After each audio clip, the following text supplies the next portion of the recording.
안녕하십니까. 등산 역사를 연구하는 이산입니다. 오늘은 알프스의 산 그림 2부에 대해 말씀드리겠습니다. 알프스 풍경 화가들은 대부분 산 위로 올라가지는 않고 산 아래서 여행하며 풍경화를 그렸습니다.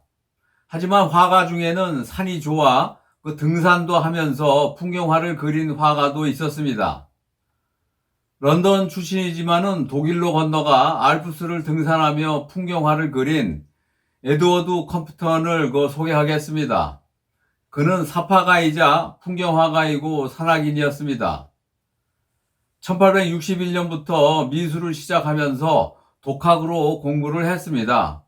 런던의 높은 학비 때문에 독일로 건너가 미술 공부를 하면서 1869년 20살부터 뮌헨에 거주하며 작품 활동을 하면서 그림을 그렸습니다. 컴퓨터의 그림은 자연을 사실적으로 표현하고 빛의 밝기와 중요성을 강조한 화가로 알려져 있습니다. 1882년 33살 때 오스트리아 산악인 칼 블로디히와 에밀 체구먼디와 함께 돌레미테 치마 브렌타를 등장할 정도로 뛰어난 등반 활동을 한 화가였습니다. 그는 독일 오스트리아 알파인 클럽 회원으로 알프스 고봉 300개 이상을 등정한 것으로도 알려진 화가입니다. 베른 출신으로 19세기 스위스에서 가장 유명한 화가 중에 한 사람인 페르디난트 호틀러를 소개하겠습니다. 호틀러는 일찍 부모를 여의고 12살에 고아가 되어 관광객들한테 알프스 풍경화를 그려 파는 화가 견습생으로 들어가 스위스 전통 알프스 산 그림을 배우고 초기 젊은 시절에 먹고 살기 위해 풍경화를 판화로 복사해 상점과 관광객들한테 팔며 생활을 유지했었습니다. 호틀러는 전형적인 독일계 화가로 풍경과 인물에서 강렬한 색채와 사실주의를 터치한 화가로 알려진 인물입니다. 그는 산의 본질을 파악한 뛰어난 화가로 박력 있는 색채와 강력한 힘이 나오는 산 그림을 남겼습니다. 주로 제네바에서 활동을 했습니다. 이탈리아 아르코 출신으로 목가족 풍경 화가로 유명한 조반니 세간티니를 소개하겠습니다. 세간티니는 일족 어머니를 여의고 밀라노에서 힘든 어린 시절을 보내고 어렵게 바레라 아카데미에서 미술 공부를 했습니다. 그는 어릴 때 집을 나와 떠돌아다니며 살아 평생 국적 없는 무국적자로 살았습니다.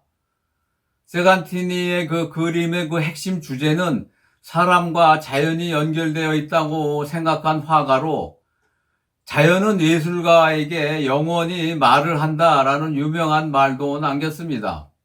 그는 삶의 대부분을 알프스 고산서 가족과 함께 살며 산을 배경으로 풍경화를 그리며 작품 활동을 했습니다. 1895년 제1회 베니스 비엔날레에서 상을 받은 화가로 스위스는 1908년 생모리치에 세간티니 미술관을 설립해 주었습니다. 그의 그림은 감미롭고 화려하며 센티멘탈한 것으로 알려져 있으나 산이 품고 있는 자연의 힘과 박력은 거리가 좀 있다고 평가를 받은 화가입니다. 독일 산악화가 에른스트 플라츠를 소개하겠습니다. 플라츠는 아버지의 영향으로 등산에 입문한 화가로 1887년 뮌헨 공대를 다니다 집어쳐버리고 그림과 등산에 빠져버린 인물로 1891년 24살 때 예술 아카데미에서 회화를 공부했습니다. 1898년 독일 킬레만제로 등반대에 참가 키보를 등정하고 수많은 스케치와 사진을 남겼습니다. 1903년에는 빌리 리크머스와 카프카스 원정대의 기록으로 참가해 많은 사진과 그림을 남겼습니다. 1914년 히말라야 탐험 계획이 있었지만은 제1차 세계대전이 발발하면서 취소가 되었습니다. 플라츠는 책의 사파, 포스터, 엽서, 그래픽 초안 작가로 활동을 했습니다. 결혼은 안 하고 평생 독신으로 살다 그 72살의 미넨서 사망을 했습니다. 루돌프 르시라이터를 소개하겠습니다. 1888년 뮌헨 아카데미를 거쳐 법학을 공부했으나 중도에 포기를 하고 그림에 몰두를 했습니다. 뮌헨 아카데미 시절 친한 동급생으로 옆자리에 앉아있던 산 친구가 돌레미테에서 맹렬히 암벽 등반을 하다 꽃다운 젊은 나이에 사망한 유명한 게오르크 빈클러입니다. 여하튼 당시 빈클러와 함께 고교 시절 열심히 암벽 등반도 했습니다. 그는 주로 수채화 기법으로 자연을 세밀하고 사실적으로 묘사한 화가로 평가를 받은 인물입니다.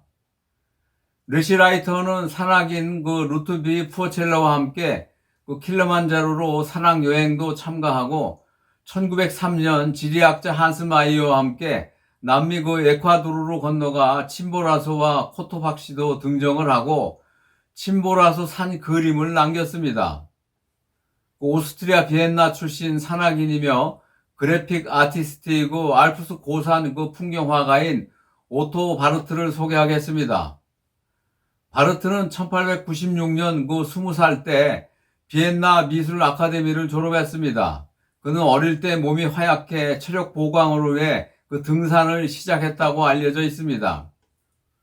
1914년 제1차 세계대전이 일어나기 전 당시 산친구이며 화가인 구스타프 얀을 만나 함께 등반과 알파인 스키를 하면서 산에 대한 열정과 예술적 야망을 이루어낸 오스트리아 출신 예술 산악인입니다.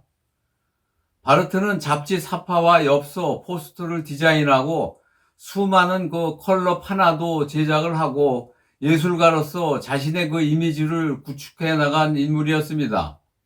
특히 알프스를 무대로 재능 있는 산악 사진가로도 인정을 받았고 알파인 화가로도 확실히 자리를 잡았으나 1916년 비엔나에서 지병으로 39살에 사망을 했습니다. 오스트리아 비엔나 출신 산악인이자 풍경화가이고 그래픽 아티스트인 구스타프 얀을 소개하겠습니다. 비엔나에 정체가에 살고 있던 풍경화가 아돌프 카우프만을 만나면서 미술 사립학교에서 1895년부터 그림 공부를 시작하고 비엔나 미술 아카데미에서 뛰어난 재능과 실력으로 많은 상을 받았습니다. 그의 그림 장르는 알프스 고산 풍경화였습니다. 구스타프와 얀의 알프스 풍경 작품은 대부분 엽서 인쇄물과 구경철도 관광 포스터로 많이 소개가 되고 초기 산악 사진가로도 활동을 했습니다. 구스타프 얀은 고산 풍경 화가이기도 했지만 어릴 때부터 암벽 등반에 미쳐 있을 정도로 돌레미테와 티롤 알프스에서 열정적으로 등반과 산악 스키도 했습니다. 얀은 스키 선수로 28개의 상을 받은 대단한 선수였습니다. 제1차 세계대전에 참전, 돌레미테 산악군 학교에서 교관으로도 참여를 했습니다. 오늘은 여기까지 하겠습니다. 다음은 산악사진 역사에 대해 말씀드리겠습니다. 구스타프 얀은 각종 미술상을 휩쓸었던 산악 풍경화가로 오스트리아 알파인 클럽 회원이며 뛰어난 스키 선수 출신이었습니다. 얀은 1919년 40살 때 그로세 에투슈타인에서 등반 파트너 미하일 코플러와 함께 등반 중 400m를 추락해 사망을 했습니다. 당시 얀은 미혼으로 산악인이며 풍경화가인 오토 바르트가 그의 산친구였습니다. 등산 역사에 관심이 있으시면 구독해 주십시오. 감사합니다.